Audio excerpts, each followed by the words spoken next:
And we are live. Hello, everyone on the internet. I'm going to pull up the link so that we can toss this onto Twitter for anybody who's up there. Hi, Luke. Let's go ahead and we'll start with introductions. Rhea, you want to start? Putting me on the spot. Yes, so hey, I'm Rhea from the Bookfinch, and I am from Finland, as always. And yeah, I don't have anything else. My brain is like frazzled. Okay. That's really fair. It's very fair. Who's next? I'll go next. My name is Rachel. My channel is Colonati. I talk about a lot of science fiction and fantasy over there. And yeah, everything's pretty quiet on my channel. It's just a bunch of reviews. I'm Claire. My channel is Claire Rousseau. I normally talk about sci-fi and fantasy and fandom and books and stuff, but like also what are books right now? So yeah, anyway, I'm gonna record a video like later. So that's exciting. I haven't done that in a while. Nice. So yeah. And I'm Diana. I have a channel, Bookish Die, that I just haven't been updating because life is what it is right now. So yeah. Okay, and then I'm Bree. Yeah, I'm Bree. Welcome to my channel. I talk a lot about science fiction and fantasy. I do some kind of literature analysis stuff. And tonight, actually, up on my Patreon, I have a video on YA horror, which is mostly just me rambling about how I like horror, and it has a lot to say about the world. So yeah, let's go ahead and update you on our projects. We actually have a really exciting thing going on this next month, which I'm so excited for. We're all going to be doing projects that feature Black knitting pattern creators, Black dyers, as a way to kind of feature more voices, more creators on our channel and be a little bit more inclusive.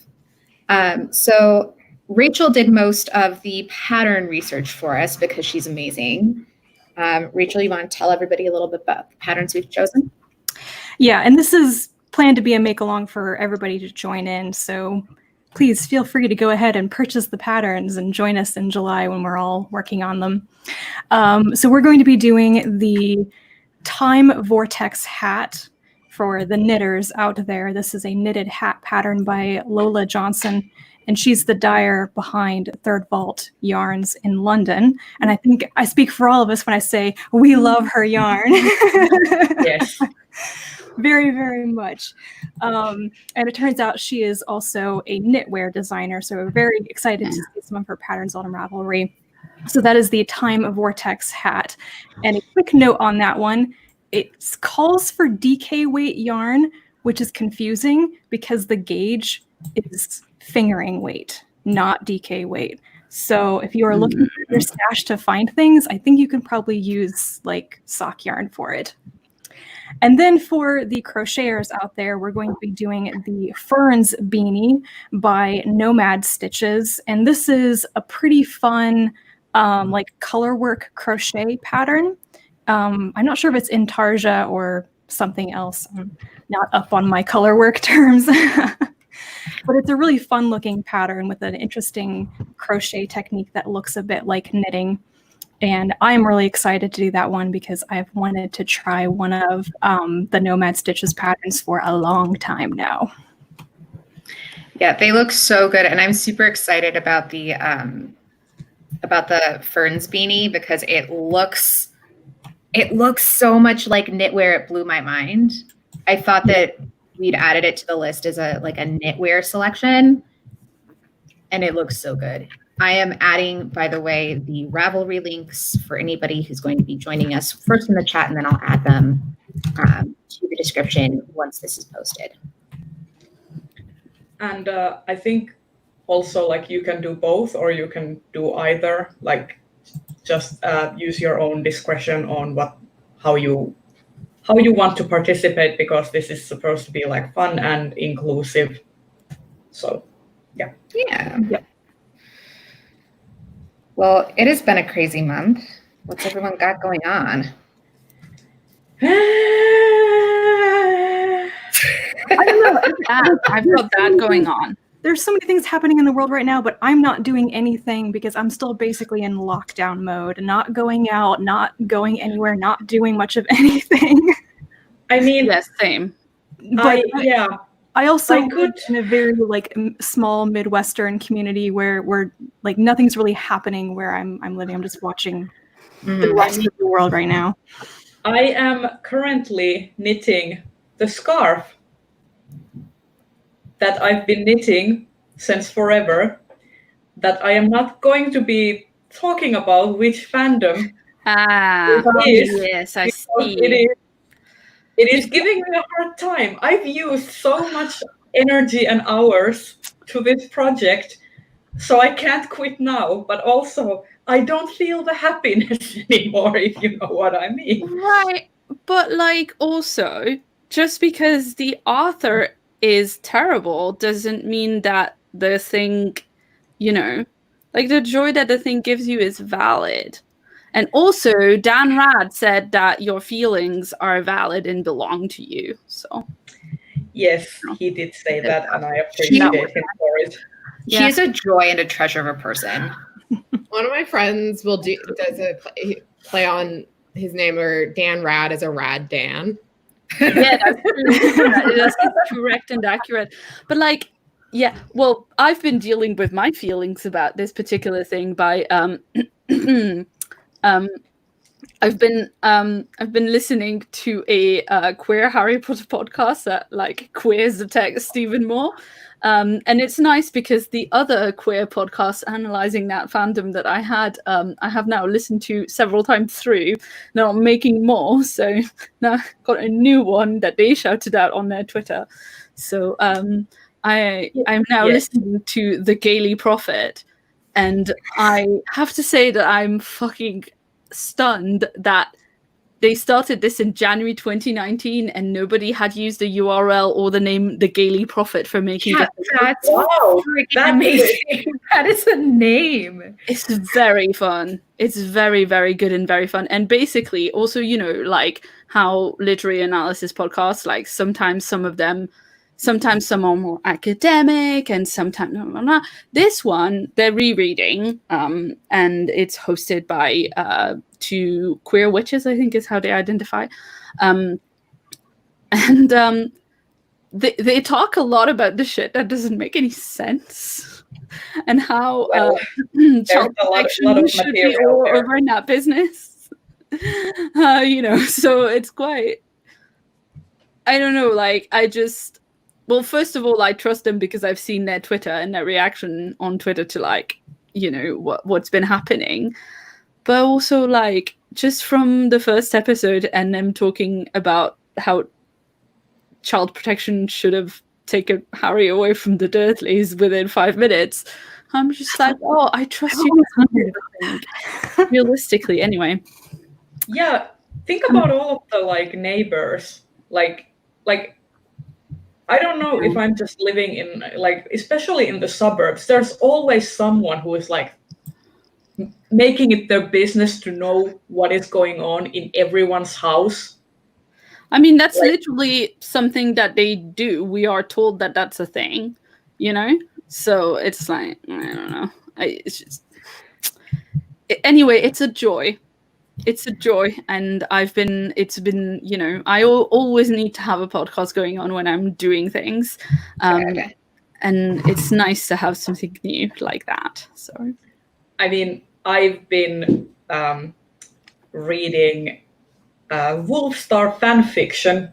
Oh yeah, that too. But I never stopped doing that. That's not like like my participation in fan fiction goes in waves. Like I've been for a long time. I've been at the bottom of a wave, and now I'm like it's going in a curve again, and then it's probably gonna plateau at some point. But Wolfstar is the OTP that I've had since I've discovered fanfiction on the internet. So that's but to me, that's just quite, Yeah, same. It just remains comforting, even though it's like the least comforting ship, because it's like, look, trauma. I mean, whatever. Wolfstar kind of was one of the first, for fuck's sake, like let's not mince words here. Like Harry Potter is extremely queer coded, and reading them for the first time, I must have been like 13 or 14 years old, and I was just like, having I was in the closet and all that, and that whole thing was one of the things that helped me, come to terms with my own feelings and stuff. So having that is important to me still, even though. So for those who aren't hip on the OTP lingo, Wolfstar is Sirius and Remus. Yeah. Yes. That is correct. They are in love. They gave Harry a joint present for Christmas. That's some gay shit. They also do that. They also do that in Captain Marvel. That was also some gay shit in Captain Marvel. Just saying, it's just anyway. I just think with fondness of I just think with a lot of affection about everybody who has said just what you've said, Rhea, that it really helps you figure out your sexuality, and people have said that about their gender identity as well. And it's like, I want to give all these people hugs if they want them, and if it were safe, but also it makes me deeply happy that all these people have figured out that they were, trans or non-binary because of this text. And I hope that, I just said, I just want to remember that when, Yeah. Anyway, I don't know. And it's not really my thing to talk about, so someone else should talk and I should just shut up. Because, so just again, for some context, for those of you who don't pay attention to book Twitter or to bookish news in general. It was in the news on the telly in the UK. I don't know. I mean, obviously. Also used as a US representative to torpedo some LGBT legislation. So, it's like. Yeah. So J.K. Rowling came out for not remotely the first time and said some pretty transphobic, not cool stuff. So that is what has been going on that fandom lately. And yeah, she sucks. She's Lucasing her own series in front of our eyes. But we've known that for a while. Yeah, it's just been more open and worse this time. And she's really doubled down and she keeps doing that. And I'm gonna pull up some articles about about transphobia in the UK, because it manifest in specific ways. There's specific issues with the press that I think, if you're not in the country, or if you're not following specifically news about that, it's so weird. And yeah, it's anyway, I'll pull up some articles about that and put them in the chat, but I'll mute when I do that Googling. Yeah, okay. I think for the most part, we are not gonna go too much in detail about that, because it's just Claire will post resources and you can do your own research on your own time, because it's been a lot for the whole community. Yeah. But I just mentioned it because it's literally in my hands right now, a project that has been linked to that whole thing. So what else are folks working on? I know Rachel and I have been starting on the Panglossian sweater. I don't know if that's what you're working on today. Yep. It looks so good. It's upside down right now, but yeah. That does look so good. I'm working on the ribbing on the hem of the body right now, so. You're always so much more fast. productive. I still have the ranunculus sweater to work on, and I'm so slow.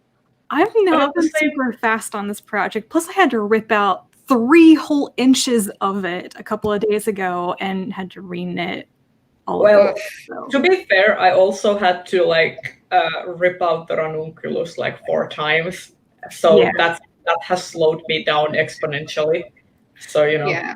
So this is what will be the collar of the sweater that Rachel is working on. I got to the color work on it and I realized I had inverted my colors on the chart. And I was like, oh, that's why this doesn't look right. Yeah.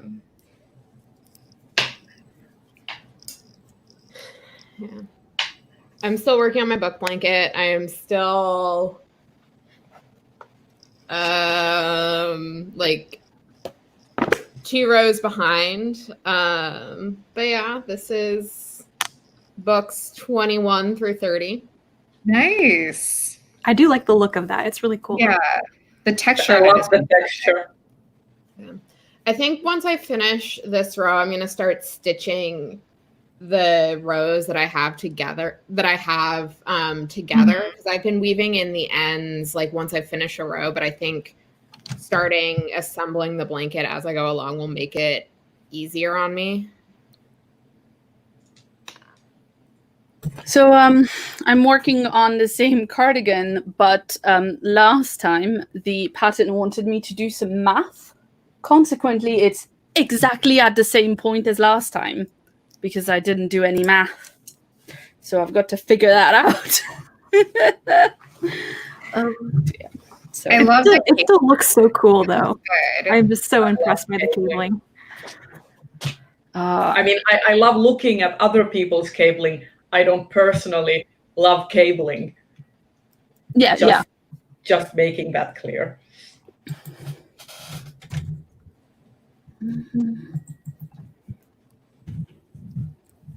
Should we talk then about what we're currently reading? Sure. Sure. So I am listening to Ice by Anna Kavan on my audiobook, and then my physical book is Fly by Night by Frances Hardinge. I'd really liked her stuff in the past. But I didn't get a ton of reading done last week because it was my birthday week, and I was up in Bemidji, my hometown. Congratulations. Happy birthday, belatedly. Thank you. Also, what do you think of Ice? Because I've tried to read that book when the reissue came out, and I was kind of off-put. It's kind of hard to follow, and also this guy's a super creep. Yeah. He's a super creep. The main character in the story is just like following this lady around because he thinks he's gonna like save her from some unspecified something that is like, and occasionally he has these moments where he maybe realizes that he is not a great guy, but they're not substantial enough for him to actually make it click. Why are you reading this? It was on a list of like stuff by like older like feminist SFF works that I had wanted to read. Yeah. And then I found a copy of it actually in Ireland.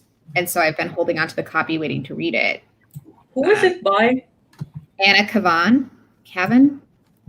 Okay. Which is a pseudonym. Apparently, like, she was a pretty troubled lady who was like addicted to heroin and stuff. So maybe there are some additional issues kind of at play in the background there that I just don't know about. I have seen the book mentioned a lot, but I've never seen like a serious discussion of what it's about and like what it's doing. So I've been curious. Yeah, I listened to the foreword because I also went ahead and I'm a terrible format switcher. So I also have it on audio from the library, and I listened to the foreword, and that was informative, if not perhaps totally enlightening in complete context. You reading Claire's anything making else? a face. Okay. Who else is reading things? We're all reading things, presumably, maybe. Well, that's an assumption you're making. Well, I can go next. Please do. I am currently reading Catfishing on Catnet by Naomi Kritzer. I am about halfway through. I am buddy reading it with Kayla from Crack Into a Good Book and Angela from Literary Science Alliance. And I really like it. This is one of the first times in a while that I've read such a tech-centered book where the tech is actually very realistic and realistically explored and explained, and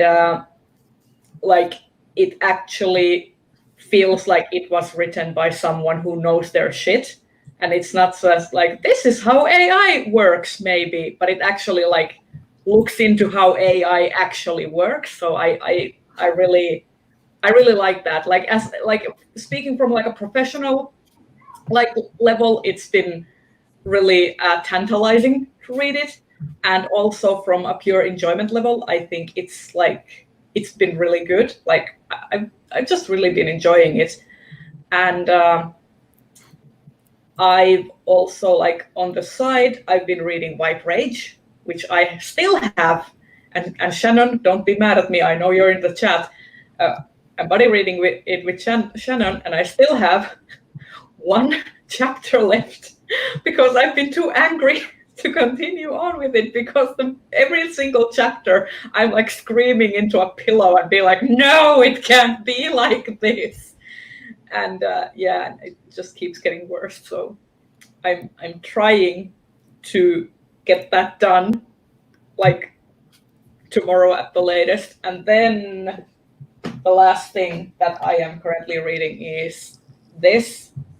This would translate to Invisible Gender, Non-Binary People. And this is a nonfiction book about non-binary individuals in Finland. So it's about there are comics in it explaining what it is. And it has a foreword by our former president, which was also super cool because she's a huge advocate of LGBT rights.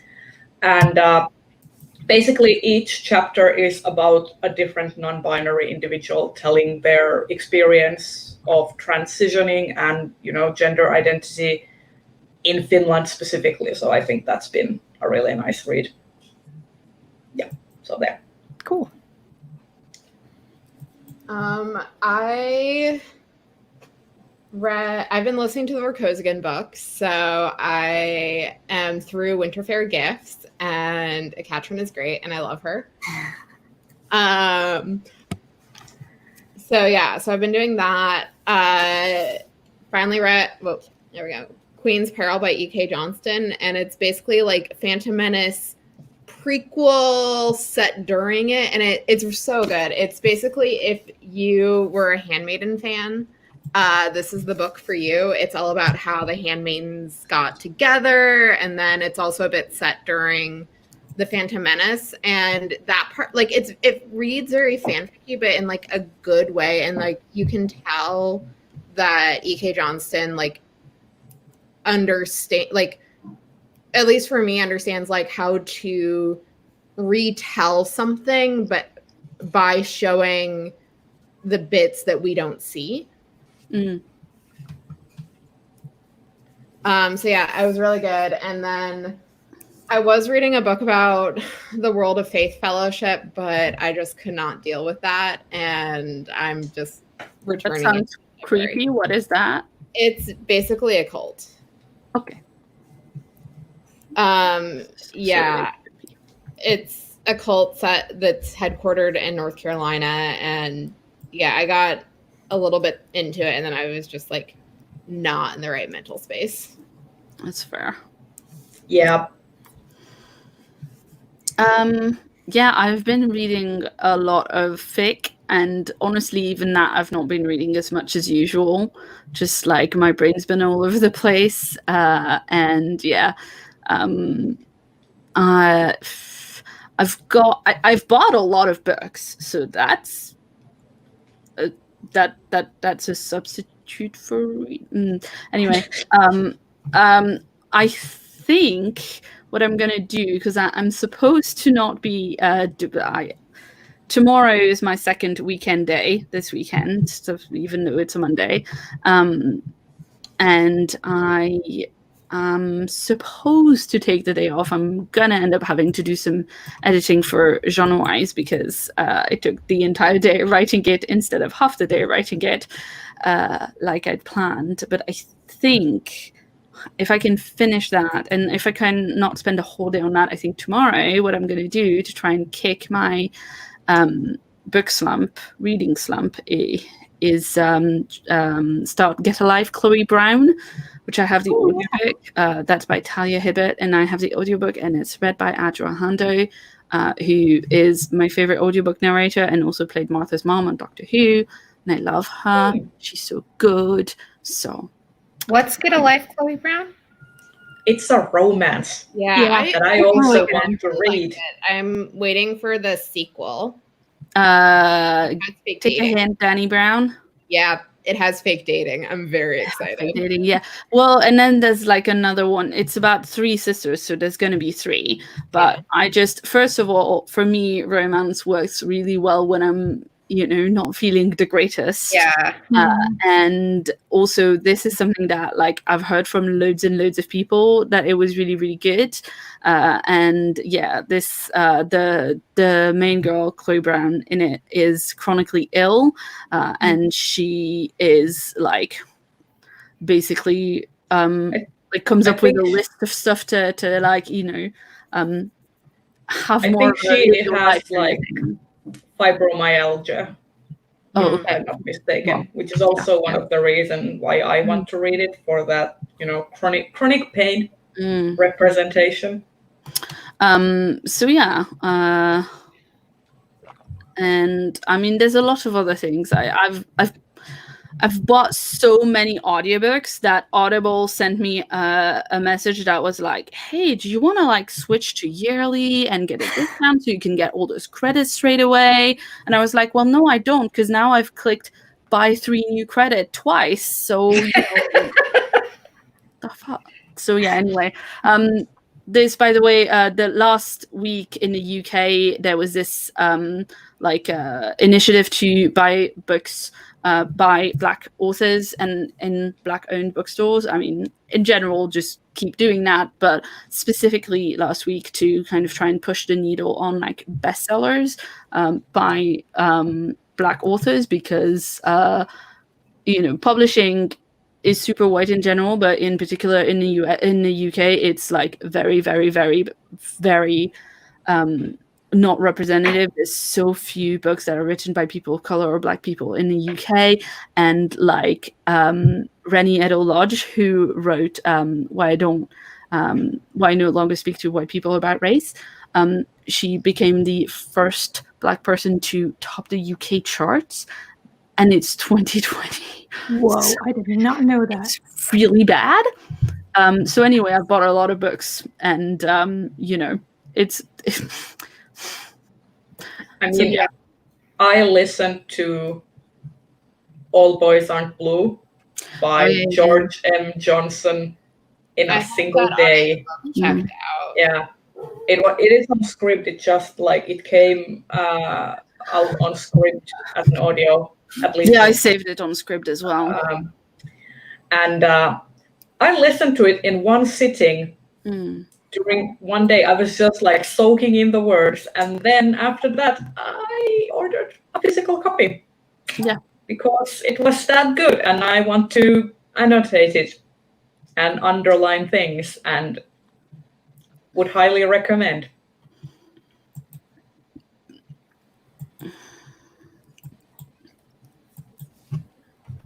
Side note, I am adding Chloe Brown to my Audible list because I haven't spent my credits for them.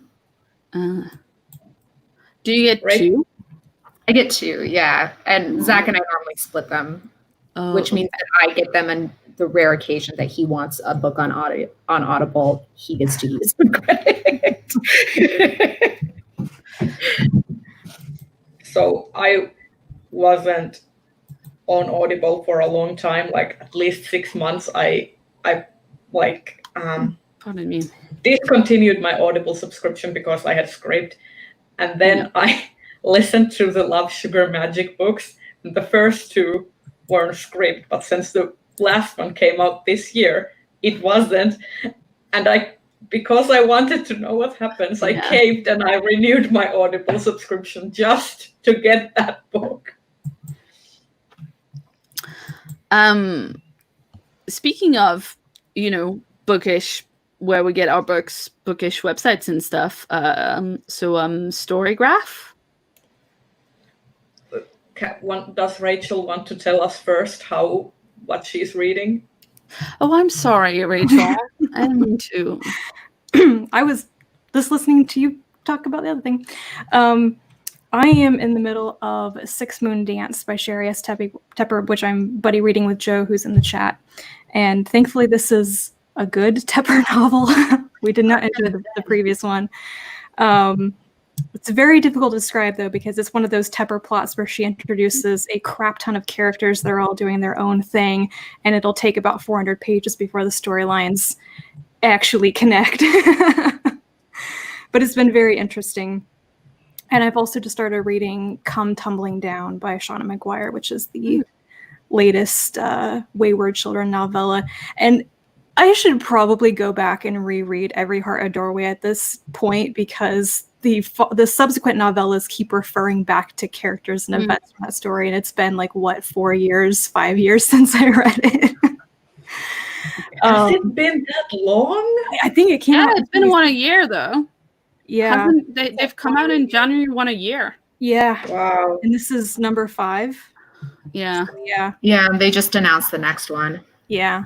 But Come Tumbling Down is almost like a direct sequel to Every Heart a Doorway. It picks up some months after that, and it's back at the school. So I was so confused when I started it, because I was like, wait. Yeah. But I like that it's so far at least it's from Christopher's perspective, and I've found him very interesting in the previous novellas. I liked him a lot in was he the character who has the bone flute and yes. Yeah. His world is Mariposa, I think. Yeah. Skeleton World. Everyone acts like he's creepy, and I'm like, no, he's really interesting. I mean, He's sweet. Okay, kudos to Shauna Maguire that I still remember this character, even though I only read the book one time when it was a BookTube SFF nominee. Yeah. So yeah, I'm quite enjoying Come Tumbling Down. And what I will probably pick up next, because speaking of romances and just reading things during difficult times, I did break down and buy a copy of Real Men Knit. I want to know what you're I saw the cover for that and the name. I was looking for romances by Black authors, and this is a new release, and I was like, well, oh yeah, it's about four young men who were adopted by their foster mother, and when she passes away, they're trying to keep her fiber knitting store alive, and I think New York City, and I'm like, oh yeah. This is gonna break my heart, and I need it. That was a noise of excitement from me. Sorry about that. I don't know why my throat made that noise. Yeah, I'm really looking forward to that one. So, and then let's go back to Storygraph, Claire. I see Paul's commented about it too. Ooh. Let me check, actually. I don't have just a chat. Paul says, I got my Goodreads imported into Storygraph the last few days. Once it adds the ability to create custom shelves, I would be tempted to use it. Oh, I didn't know it didn't have shelves at this point. But it has a lot of cool things that Goodreads doesn't have. I'm still waiting for my import, because I think I'm in the bottleneck of when Book Twitter found out about Storygraph.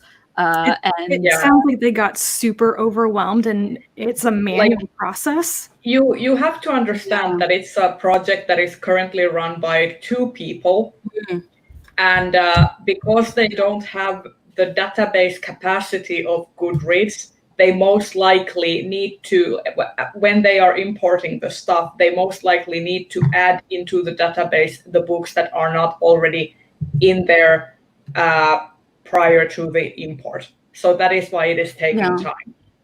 Yeah, but it's also just a bottleneck. Like it's a question of volume, and it's fine. It's completely understandable, and literally everybody that I've seen like talk to them on social media has been super understanding about it.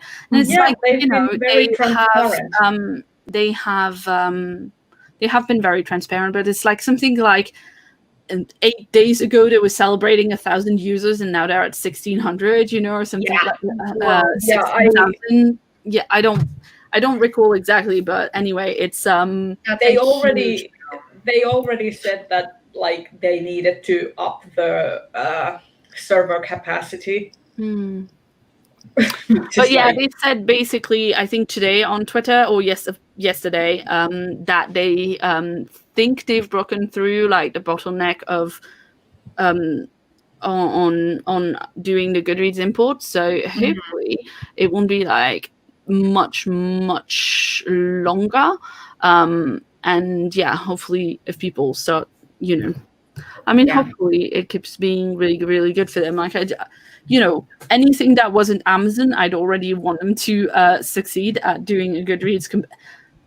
To be honest, even if it was a really shitty company, I'd want them to succeed at being a Goodreads competitor, because competition between products means a better product for the user. Yes. And you know, the fact that they're not Amazon, an Amazon company that is in fact 2 people and it was founded by a Black woman, is amazing. And also, like, you know, it is really cool. Like, it's really clear to look at. It's not cluttered like Goodreads is. It's got so many cool things. It has very good mobile scalability. Like if you look at the site on mobile, they currently don't have an app, understandably, because developing an app alongside a web application, like in-browser application, it's a completely different skill set. Even though they would use the same database system. Anyway, I won't go into that, but like the whole idea is that, first of all, it's very good for colorblind people, like the way that the site is designed and how the like colors and stuff are graded. It's very good for colorblind people. It's like super like easy to navigate, and it's like it basically took away all of the clutter that Goodreads has and sort of streamlined it, which makes it much more like user-friendly. And I'm just really excited about the project. I mean, you know, the thing is... I was going to say, I won't lie, I'm just excited about anything that lets us diversify from like this really streamlined Amazon environment. As book people, and also like, you know they're not. Yeah, because the thing is also, since Goodreads was bought by Amazon, number one, they haven't like made any improvement for donkey's years, but also like, you know, like it's baffling that a website like that big and owned by that big a company, how shit it is on mobile. It's so bad. Oh, and the Android app is awful. Oh my god! Yeah, no, I always the iPhone app is terrible too. On my phone, I go on the website and I make it go into desktop mode because Amazon just uses Goodreads for data mining purposes. Well, but not well. Let me be very clear: they are not using them well, because they keep suggesting to me books that they have access to my Goodreads. They know I've read. Exactly. Exactly. I mean, to be fair, Amazon basically uses Goodreads to push you to buy the books from Amazon, because they have, you know, the links. They don't really need to use Goodreads to data mine, because they can data mine. Who actually is on Goodreads and clicks the link to buy the book? I don't know. Maybe some people, since they're still there. I mean, I guess maybe. It just baffles me. But I mean, like,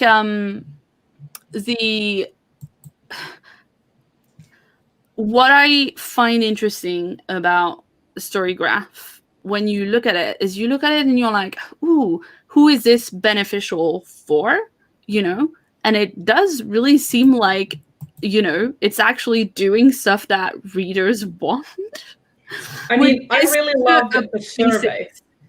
Yeah, sorry, it's such a basic thing to say about a book that's for readers, but the survey, like you said, and even without the survey, the filter list that they've got on their front page that I can use right now, even though my Goodreads isn't imported, is amazing. Like, you say what you're in the mood for and how long of a book you want and how fast-paced you want and what like a genre you want, and it gives you a bunch of ordered things, and it all like you will find something that looks cool in the first page, and then you want to say the survey.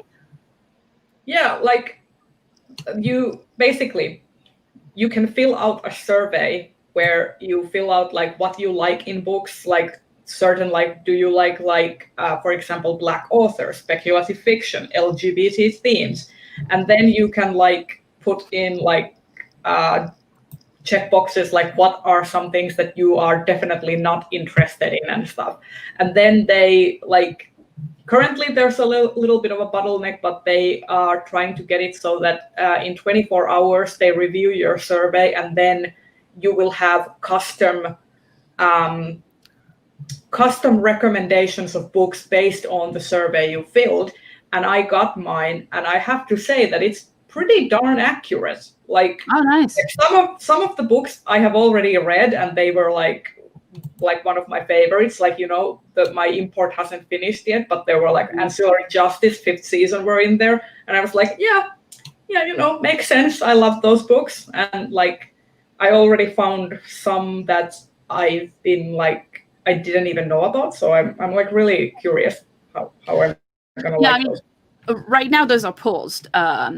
Right now you won't get your reading preferences, your ordered for you thing, because they're processing Goodreads imports first, which is completely fine. And like you said, they've been really transparent. But so it asks you favorite genres, and then like in the kind of books you like to read, it lets you put like you enter the things yourself. It's not a list. Like you put in tropes that you like. In fact, I wrote a long. I was going to say, I have it up right now here. you keep talking, Claire. I'm going to share my screen. Yeah. I put in a big long list of things, and I realized when I was done that I had put in both living spaceships and living on spaceships as two like tropes that I want. And it was like, no, maybe I should have made that clearer. But yeah. Oh, and genres you don't like or aren't interested in reading right now. And it's just like, yes, I do not want business or math or true crime. So you can put like a bunch of stuff and it'll never. And what it does is it orders books. I think like ordered for you means like it ranks them in order of what it thinks you'll like most. Yeah. So yeah. But then, Bree, do you want to try looking up something through the filter, like in just the find a book using the filter list? Like, it's all of this. Yes, I do. Hold on. Stitch and bitchception. I know, right? Here, okay, so I'm going to go through the find a book. If you go to filter list at the top, yeah. Ooh. So then that's what you can do to find like a mood read. Ooh, I like that. It's really good. Anyway, once it's like actually more up and running and there's less of a wait and all that, I want to do a video about it, like going through all of the stuff. But I'm just wait until like it's actually going for, Maya says in the chat that don't mean to join only to complain, but I checked out Storygraph and was a bit disappointed that they also list many, many adult fantasy books written by women as young adult. That old problem. Ah. Well, I'm not sure if it's them doing the tagging or not, because I think when you're doing your review, they ask you to say things about it.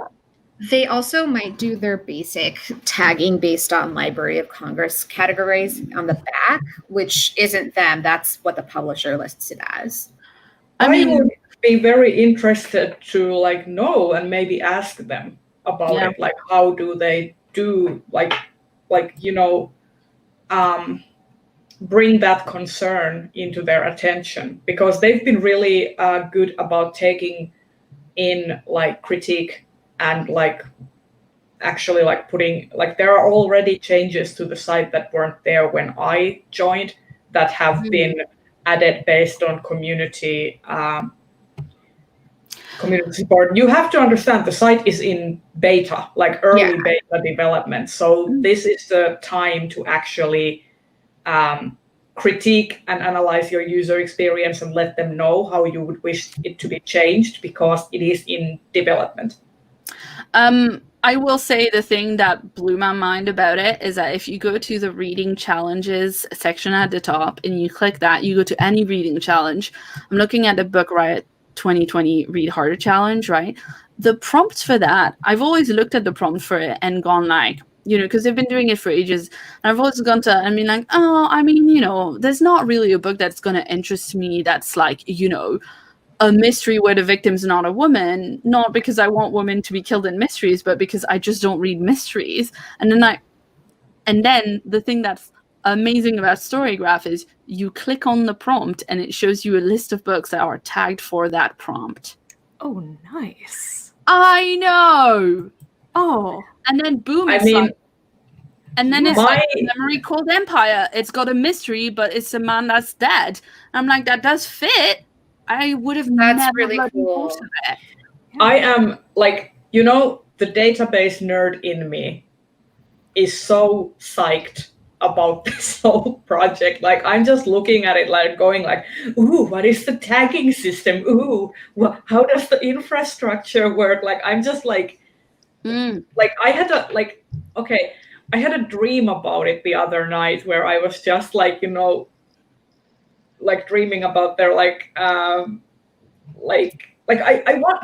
basically what I want is a tour inside the like nitty gritty in between scenes. Like how are they categorizing? Are they using like general SQL or other like more developer friendly database development kits? Like I'm just like, let me know. Oh, that's so cool though. I'm really hoping that they're getting a lot of people volunteering to help support them right now, because I expect that that's probably something that they really need. Yeah, I mean, that's really hard as well, because like, even if you have a bunch of people volunteering, if it takes a long time to train them, then if you don't have the ability right now to take time off to do training, then, you know, it's really tricky. But anyway, I've been really relieved that everybody that I've seen talking to them on Twitter was like, you can do whatever the fuck you want because you're not Amazon. Yeah. You're not Amazon. I also love that they were like, yeah, we have half star. Like some person was like, oh yeah, they have half stars. I'm being like, yeah, they have half stars, and that's a reason like I want to be in. And then the Storygraph Twitter was like, what if we told you that we have also quarterly stars? And people were like, what? I mean, I don't use quarter stars personally, but I'm very happy if that's the thing that people are doing, that they're able to, you know? Yeah. It just seems like... I hope that they put a donate button up, because I'm looking at it now and I don't see one. And I would be happy to like donate to whatever it is that they need to make this as good as it can. Paul asked, do you know if they are tagging the books or other users? So far, I think that the tagging process is done by the developers. Users don't have that sort of input on the site. You can only access your own profile and like do things that affect your own profile. So I think that they are most likely currently generating tags based on the Goodreads imports and publisher feedback. Well, I was kind of wondering about the challenges, you know, because those challenges are created by specific users. So I was just wondering if maybe the person who does the challenge, or if because what I saw somebody say that made me check out the reading challenges was, you know, once you've added your books to your profile, you can tag them as part of that challenge directly on your profile. And then, and I was like, I have to use a separate spreadsheet for that. Like, no, if I could eliminate an expert spreadsheet from my setup of 3 different reading spreadsheets that I have to maintain, that would be rad. So anyway, it's just, it would be, yeah. So, I mean, and then when I got on there, it was like, no, actually, it allows you to like look for books that are specifically fit for that challenge. So I was like, this is even better. So what I suspect is that each book is assigned an ISBN. That basically and ISBN contains all of the relevant information about the books. So I would imagine that in the future, at least, I don't know if it's already now, but it would make the most sense that the tagging system takes most of the cues from the ISBN number. Yeah, but it just seems like the ISBN isn't going to know if it's a mystery where the victim's not a woman. You know what I mean? Like, for these specific granular things, I'm wondering how it's going to work. But much like you, I'm just like, I want a tour of how they're doing this. Although I am very much less technically qualified than you are, but I'm still interested in the process. I mean, I wouldn't talk about qualifications now because I still haven't graduated, but Oh dear, oh dear. But this is definitely like a thing that's in my wheelhouse. Like I'm like databases and like that sort of like query systems and stuff are like my jam. Like that's the thing that I want to do. Like one of the reasons why I would want to work in, not as a librarian necessarily, but working information science. Yeah, working in library system administration, working to keep the databases like rolling. That would be the dream. Rachel, what colors are you using for this, by the way? I'm like getting glimpses of them every once in a while. It's kind of a tan color with some green and a kind of bluish purple. Purple, like a periwinkle. Yeah. This is the Barocco DK. I don't know if that's what you used for your that's what I used for my ladyfingers. Ladyfingers, yeah. I love that. It looks like a Norwegian ylletrøye. Does it? It's so cute. Yep. I went with like the garden theme because I think the colors are wheat, rosemary, and marjoram. Ooh. I like that. I am finally blocking, like I'm literally at the table where my ladyfinger sweater is drying after I've soaked and blocked it. I saw that you have like one of those children's play mats that you use to like. It is literally a children's play mat. My brother had a sensory room for a long time for his therapy, and we haven't used his mats in like 10 years. So I just grabbed them out of the basement at my mom's house. Well, that's so genius. Like I saw that. What I do, which is use my guest bed. I mean, I saw that on your Instagram, and I'm like, whoa, I need to do that too. I have play mats. Granted, they're for like cosplay and building armor, but I could use them for blocking. Rhea, you need to put some pictures of your cosplay and armor up. Okay, here's the thing. I have a bunch of materials and a bunch of spreadsheets for projects that are in planning stages, but not a lot to actually like that has gone past the planning and prep stage to the actual doing phase. And I will have to say that one of the reasons being that this year there were no conventions. Yeah. My plan was to actually build something to wear at Worldcon, And then that completely took a turn. So my next project should be like one of those tricorn hats, like inspired by the Marie Antoinette hat that she has in the Marie Antoinette movie that has the boat. So I'm going to be working on that idea. She had an actual hat with a boat, like in real life. Yeah, well, I didn't know that. I'm not French. No. I found out about it from like hairdressing YouTube.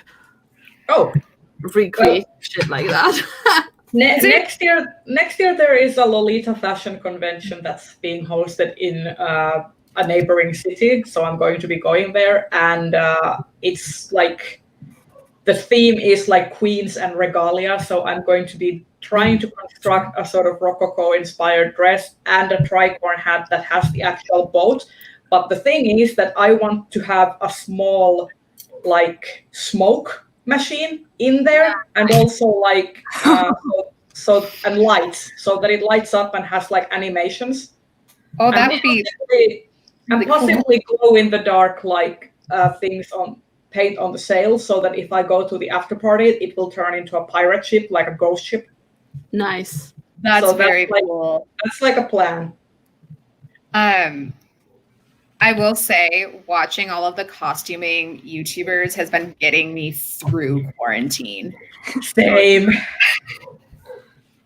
Just like, please give me all the Rachel Maskey and like Bernadette Banner and Morgan and- Donner, yeah. Also Kathy Hay. Like I love Kathy Hay's like inspirational talks, like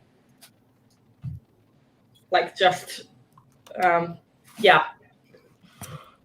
And now I also subscribe to Dandy Wellington, who is a black vintage costumer, and was he in the Yeah, I think so.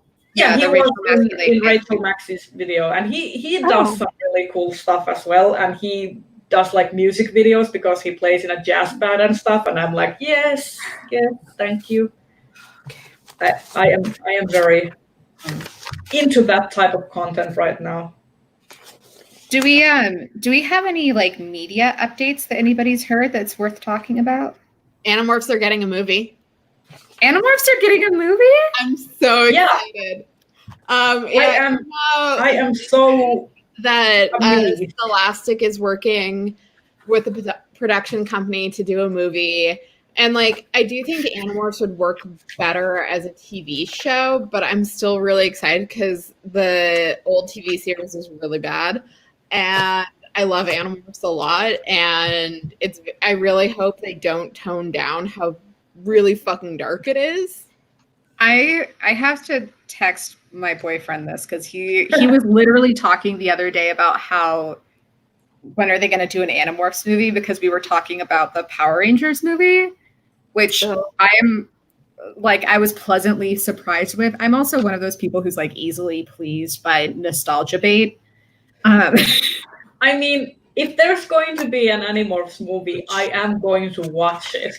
I mean, me and Maya were supposed to go see the Valhalla movie that's based on the Danish Valhalla comics. And there's an actual movie adaptation coming, but then the quarantine thing happened and movie theaters closed, so we haven't been able to actually see it. Yeah. But I'm really excited about that because how people talk about Harry Potter being very formative for them, that was Animorphs and Tamara Pierce for me. Mm-hmm. Hey, and actually Kay Applegate is like a good human.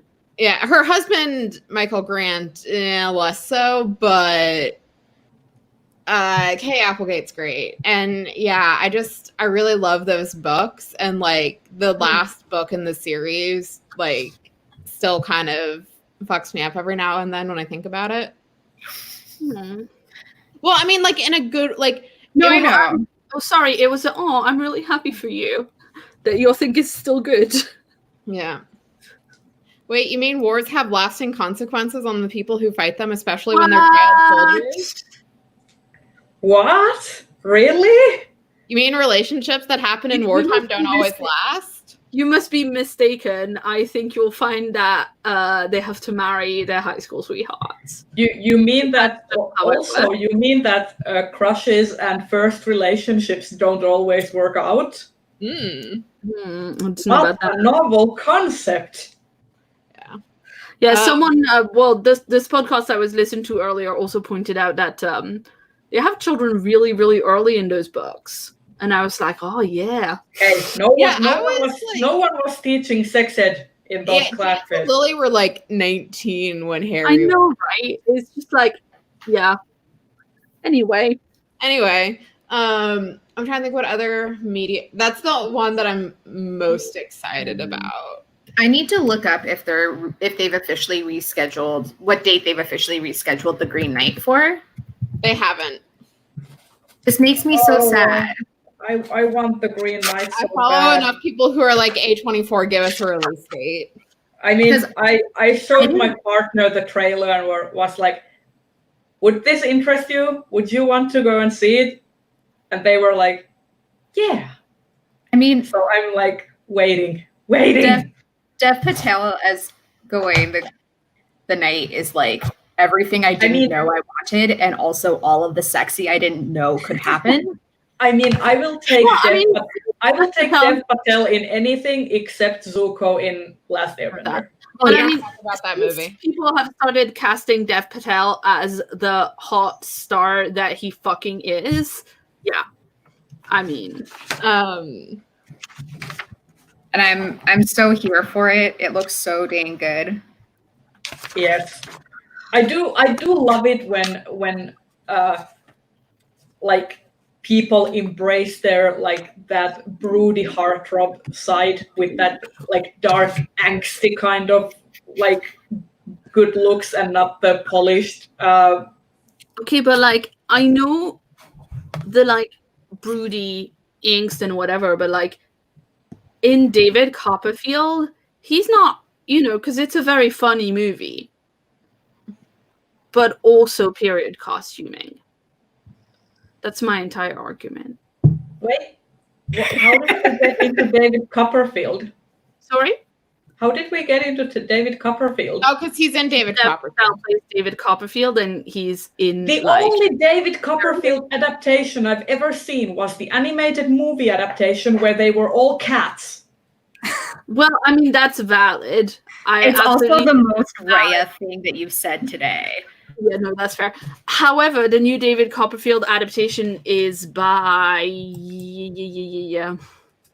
Bear with me. David Copperfield. Someone who's good at making movies. Up to you. What's the movie? Oh, the other big media news for me, at least, that came out this week is we got confirmation of a new Star Wars video game called Star Wars Squadrons. And it's basically the fighter pilot video game that I've been wanting for, even though I'm very bad at flying in video games.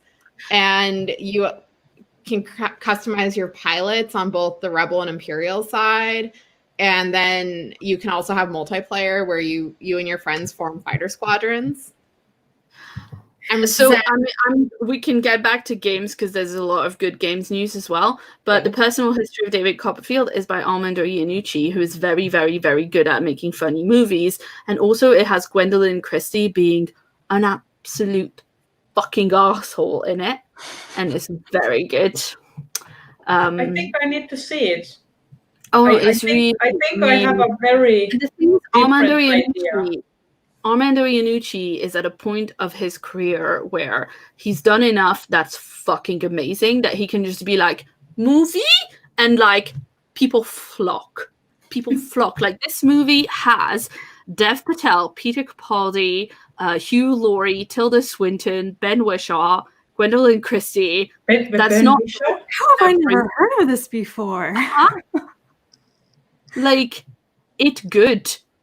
So I don't know if because also FYI, my partner is obsessed with Armando Iannucci, and so that's how I've been introduced to his work and seen a lot of his movies.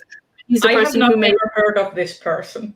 He did Beep. He did In the Thick of It, or The Thick of It, not In the Thick of It. The Thick of It, I mean, obviously he's a British filmmaker, and he's obviously better known. Sorry, he's Scottish. That's probably not a nice thing to say about him. To say British instead, but yeah, he's, I think, here more famous for The Thick of It, but recently he's done The Death of Stalin, which was I want to see that. It's on Netflix, and I need to watch it to add it to my Stalin repertoire. Yeah, and in the States, he's most well known for Veep. Yeah, but the Plus, Death of Stalin has Jason Isaacs in it, and I will watch anything with Jason Isaacs in it. I even watched The Patriot, directed by Mel Gibson, which is a shitty movie with shitty history, but it also has Jason Isaacs in it. And Heath Ledger. Anyway, I mean, I think the Jason Isaacs things is a valid choice. So as an aside, two things. One, Zach has been playing Fallen Order, but he was playing as you can choose to play the Luke character, and it kept tripping me out because I was like, but Luke's dead, and also Mark Hamill isn't that young anymore. What's going on? Oh, you mean Battlefront? Or yeah, Battlefront, sorry. Very rude to Mark Hamill. And then as a second thing, did everybody hear that Ewan McGregor is going to be in Guillermo del Toro's Pinocchio movie? Because I'm super into that. Okay, I'm into Guillermo del Toro, but I'm not into the idea of Pinocchio. Yeah, no. Which is I'm fair. into Ewan McGregor. I'm definitely into Ewan McGregor. Yeah, I'm always into Ewan McGregor. In a totally friendly, platonic way. He was so good and so creepy in Birds of Prey. Him and he was so good in it. I need to rewatch that. I have it. Ewan McGregor is in Birds of Prey? Yeah. He's great. He's who? The bad guy. The villain. Yeah, but what villain? Oh, Black Mask. Oh, okay. Oh, I guess I need to watch Birds of Prey. Like, I'm completely out of the loop on everything. Aside from Ewan McGregor, Birds of Prey is really funny and really good, and the violence felt like I was watching a comic. Not like I was watching two dudes fight.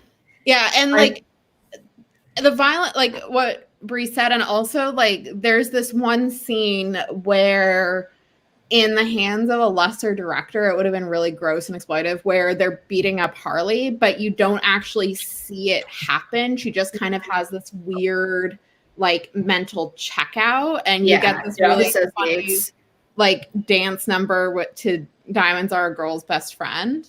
Mm-hmm.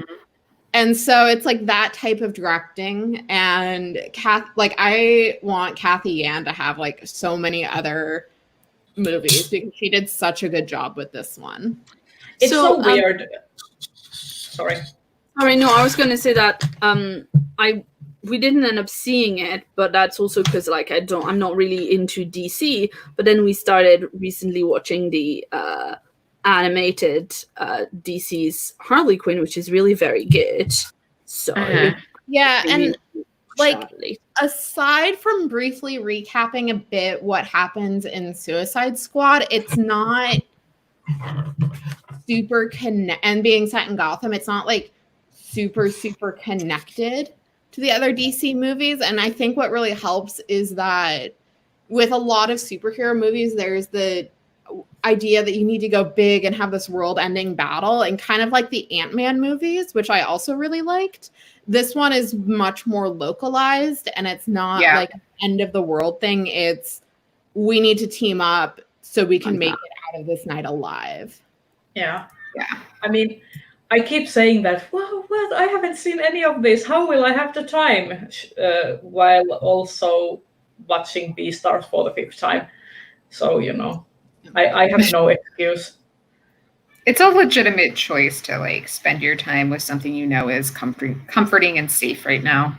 Yeah, I mean, like I'm replaying Mass Effect for like the upteenth time because I'm watching Avatar: The Last Airbender for the billionth time. So sorry, I'm just It's like good every time. I mean, yeah. I basically my modus operandi is to have a show that I really love and then push it on to my friends. Like, here, watch this thing. And that is how I've watched Avatar: The Last Airbender, Full Metal Alchemist Brotherhood, and now Beastars like 5 times each. Mhm. So I have a problem. And then I'm the creepy person. Like, person A is sitting there watching the show in peace, and I'm there creepily staring at them, like, what is your reaction to this? I showed Zach Star Trek Next Generation for the first time, but I'm like, I grew up with it, and I'm really bad about being like, you have to pay attention to this part. It's so important later. He's like, Brie, I know everything that's going to happen because you tell me all of the foreshadowing. I'm like, but I'm so excited for you to see it.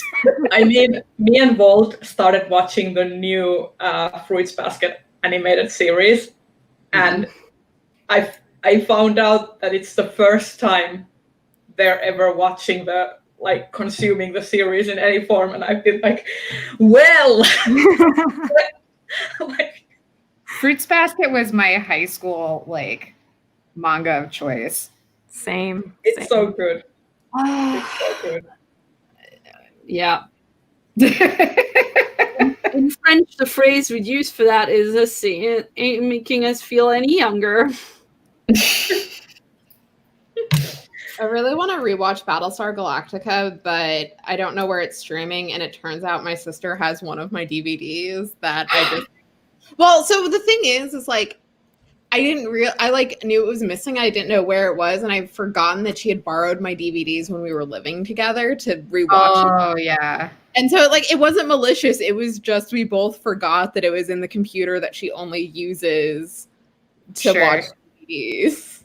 You should let me know when you rewatch BSG because I am way overdue for a rewatch of that. Yeah, I honestly might just cave and see if I can find the Blu-rays for a decent price, because like the DVDs I own, I literally bought when they came out. Like, these are the first gen DVDs. You know what show I want to rewatch so bad, but I also want someone to watch it with me? What? Farscape. Farscape. I've never seen that. I've only It seen is. like- season 1. I really, really want to continue with it, but I have to get it through interlibrary loan right now. Yeah, It's a dopey Jim Muppets. Henson. Jim Henson. Also, the main villain has a face kini for some reason, but it's so good. But it's just like What?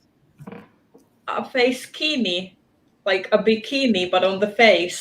Well, I thought that's what you said, and I was way confused. Wait, which one? Farscape. No, which character? Scorpius has the bondage leather mask thingy on his face. It's not Hey, ringing Betty. bells. Maybe I've forgotten. We need to watch. Clearly, this is the time for us to start watching Farscape, and then let everyone know bi-monthly how we're doing. We can find out if it's streaming online anywhere. See, it's probably like on Amazon Prime, and I'm still trying to like stop using Amazon. And yeah. Ron in the chat says he's not in the first season. Oh, okay, that's why I don't know who that character is then. Third season on.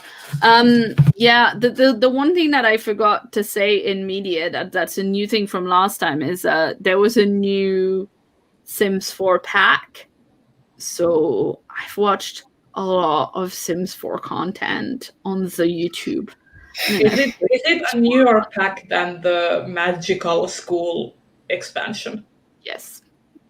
Quite. There's been a few. Okay. I don't follow the news. So. Yeah, no, I follow a lot of Sims YouTubers because I just, it's crack. And I have no willpower.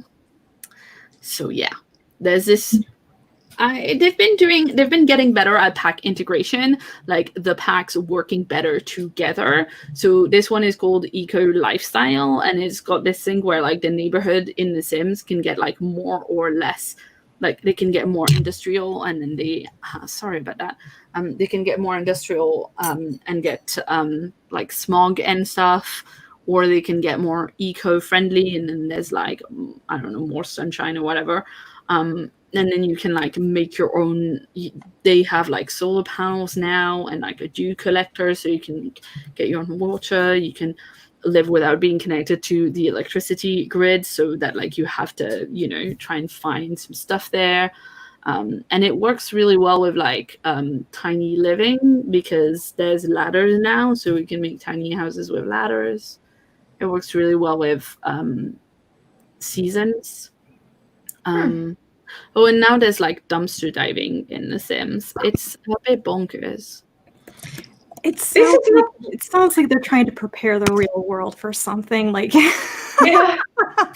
I mean, this is just like, I remember playing Sims 2 and doing like with my friend, and we would put our like RPG OCs into Sims and then just play until either one of them got pregnant and then start over. So I have an aside question. What was the first thing that, for those of you who do fan fiction, what was the earliest you did fan fiction? Oh God, my junior high, and it was a Tamara Pierce role-playing board. So Legit. wait, how old is junior high? This was grade 8, so like 13, 14. Yeah. Well, and also like I didn't really have internet access at home, like free internet access at home. So I didn't like really get into online fandom until college. Yeah, we got the internet when I was, I think, 16, and my first thing when I was 16 was a Dragon Riders of Pern roleplay by email, because Anne McCaffrey had like said no fan fiction, and then I found out the stuff, and I was like, oh, this character you say? Oh, and this other person? Okay, yeah, no, I thought it was interesting. And I mean. I've been trying to decide if it counts, and I'm leaning on yes. But I realized that in 4th grade, my friend and I wrote a Neopets fic, where we literally wrote 150 pages of us going on adventures with our Neopets and illustrated it. And I also Wow. I think that counts. That definitely counts. It feels like it counts for sure. I mean, when I was something like 14 and I was like super edgelordy goth teen, I read the Vampire Chronicles, and I wrote a lot of, in my opinion, missing sex scenes between Louis and Lestat and all of the other vampire characters, without any sort of knowledge of how any of those things would operate on a human-to-human level, not to mention on a vampire-to-vampire level. And it definitely wasn't canon compliant in any way. Tis the way of fan fiction. Tis the way to stop when you don't know how the thing actually works yet. I always think that one of the things that I'm going to do for like when my friends' kids get old enough that they have fan fiction is I'm just going to get them those little wooden model dolls so that they can see if what they're trying to do is actually like physically away from them. I mean, I was never like super into like actually writing fan fiction, but I was into charping, which is chat-based role-play. And or forum-based role-playing. That's also like forum-based was huge for me. Yeah. Wait. And hold on, sorry. Sush got into Harry Potter fanfic when he was 22. Aww. And I love that Sush reads fanfic. That's so cute. But also, I was in a Naruto online role-playing forum, which was basically just me and my friend's excuse to play smutty scenes between Kisame and Itachi, and also Shikamaru and Temari, who were our favorite like OTPs. And it was basically like there was no actual like character growth or trying to make any like real like plot. It was just us role playing smutty scenes. Because teens. Right. The first ever fan fiction, I didn't even realize it was fan fiction at the time that I ever read, was circa 2001 or 2002, and it was Lord of the Rings fic. And it was on one of the really, really big fan sites for the movies at the time. It's like really funny parodies. And I loved them, like rolling on the floor, laughing, loved them, shared them with everybody in the family. And it wasn't until about 15 years later that I discovered that those pieces that I had loved so much and was trying to find again were probably the fan fiction that Cassandra Clare wrote for that site and tried to scrub from the internet when she became a professional writer. Nice. Whoa. Like, oh, wow. Someone that I know said that they might have access to some of Cassie Clare's old fanfic because they saved them. I was like, I wish I had, because they were really good. I mean, basically, a lot of my online, like my youth online, was screen grabbing all of everything in like and having like folders full of stuff in case it got lost in the ether. Wow. Oh, I used That to is print off. That is exactly the reason why I used to have a massive image folder of every single picture I could ever find of Brian Malco from Placebo. I Wow. Alas, I no longer have it. Rachel, was this the very secret diaries? Yes. Yes. Let me just link you the fan lore page. Please tell me it's still available somewhere. I don't know if it is. I've just got the fan lore page for you, and if it's anywhere, it'll be linked on there. Diaries of Sauron. Crackfic. So that was your introduction was Crackfic, which I find amazing. I have no idea what that is. You're so innocent. Crackfic is a subgenre of fic that's like this is kind of nonsense and it's parody and it's kind of why, you know, like how in the I'm trying to think of an example that's not it's like it's the kind of fan fiction that's making fun of itself. Yeah. So like you'll Very have meta. like it's like the episode of Avatar: The Last Airbender where they go to the theater. It's like that. Yeah. But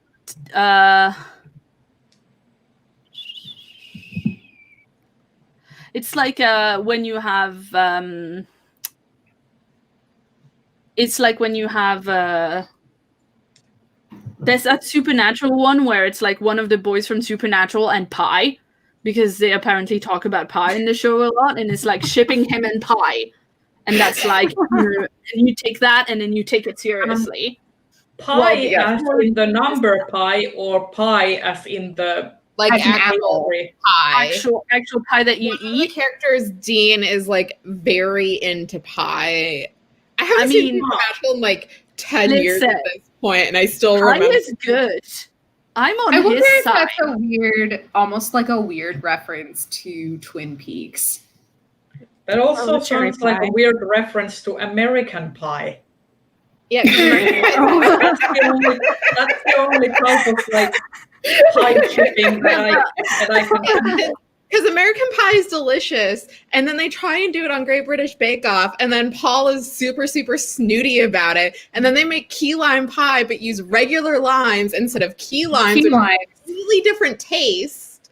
But that's because Paul is a dingbat. Oh, Paul is awful. But no, Pie Week, the time on Great British Bake Off when they tried to do American pies and spent the entire time bashing American pies. Yeah, and also the time where like somebody on Bake Off was like, "Oh, I'm going to do peanut butter and grape flavor," and everybody who was like British was like, "Oh, this don't sound like they go together." And everybody on Twitter was like, mate, do It's- you know 'tis what we put in our sandwiches? So there you go. I have a lot of feelings about the like whenever on Great British Bake Off they try and do like American style things and they always screw it up. Oh yeah.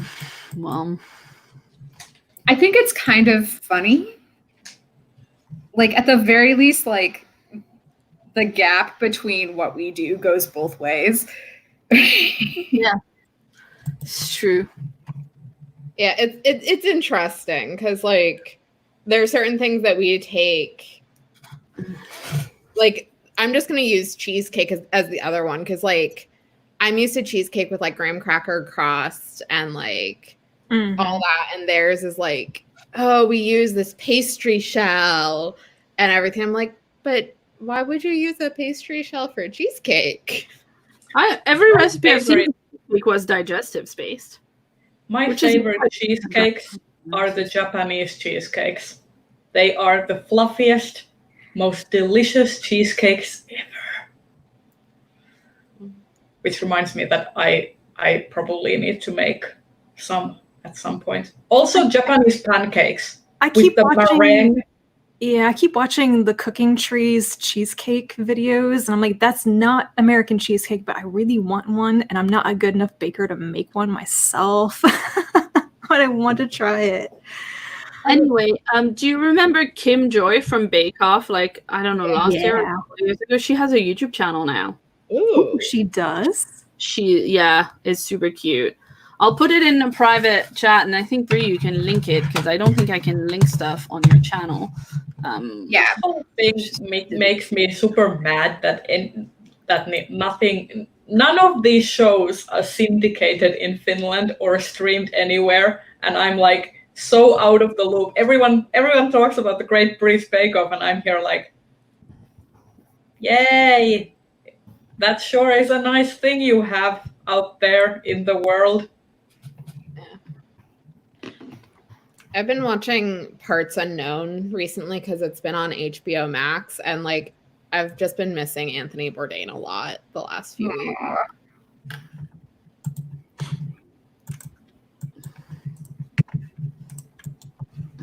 What am I doing with my knitting life? I looked down and now I have to figure out where I am again. Oh, no. My brain just short-circuited for a while there. Are you to the chart portion yet, Brie?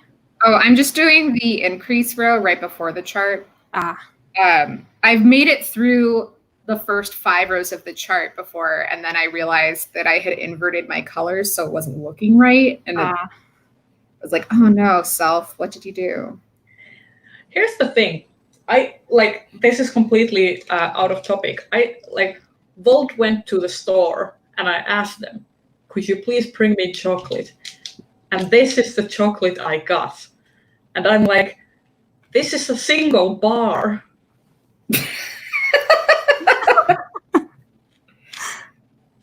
I was expecting, a full bar. Yeah. I use like grocery coupons in like the not quite the weird extreme coupon way. I have done that, but I've laid off. And 2 weeks ago, I got a bunch of Godiva chocolate for like 50 cents a bar. So my whole cabinet is filled with Godiva chocolate. Oh my God. Can I just come over to your house? Always. Like that would be my dream. Just like living next door to you. Not in the United States though, but in my dreamscape. Claire, you're on mute. But on our our fantasy commune. Yeah, like kind of like an Animal Crossing, island, except that all of us would be neighbors. Be so good. I need that. Let's just find a village, in like the countryside somewhere in a country that has good healthcare. I mean, And buy an entire village, and then you set up like I mean, I So will basically, say Nova Scotia housing prices outside of Halifax are more reasonable. And because Nova Scotia is a peninsula, you're always near the ocean. Ooh. I'm thinking Denmark is probably one of the better places, like in terms of healthcare, progressive politics, and ocean views. Shannon wants to buy a village in New Zealand near Hobbiton, and I'm That sounds good as well. Valid. That sounds good as well. God. This is watch videos of Jacinda Ardern like talking about, listening to science people, and I get like sad. No, don't listen to science. Wait. No, that's no, not definitely going listen to science. Yeah, I was just thinking that's not going in the direction I wanted it to go. No, Definitely I mean, listen to science people. like, Yeah. because she's so competent. And I was like, oh, forgot what that's like. And she's competent. It's nice. Yeah, I mean,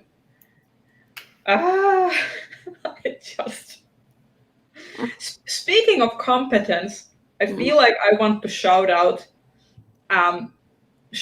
Angela's series that she does on BookTube about science and book tropes, and how she did a video on Cosmere and quantum mechanics. I just watched that. Yeah. Yeah. She's got a great series. Yeah, I love that. I'm late to discovering it, but yes. Why don't we go ahead and let's do a round of suggestions, and then I've got some stuff I'm going to do today because I was gone for a week, and Zach is not as competent at taking care of our chickens as I am. Oh dear. He's like, fine. It's just looking sometimes forward a to it? disaster of him running across the yard, and then nothing else can I want chickens. Okay, let's do recommendations, and then just remind everyone where to find you. What kind of recommendations? One thing that you're enjoying right now that you think everybody else would enjoy. So I can start. I've been enjoying Ask a Mortician and her newest videos where she talks about Moby Dick and the scary things that it's based off of, because she's a joy and a treasure of a human being. You can find me at Bree Reads Books, which is right now just clicking the subscribe button. Do that. Do that. Okay. Geez, what have I been enjoying? I've been watching RuPaul's Drag Race All Stars 5, which has been pretty good so far. And you can find me on the Bookfinch, both on Twitter and YouTube.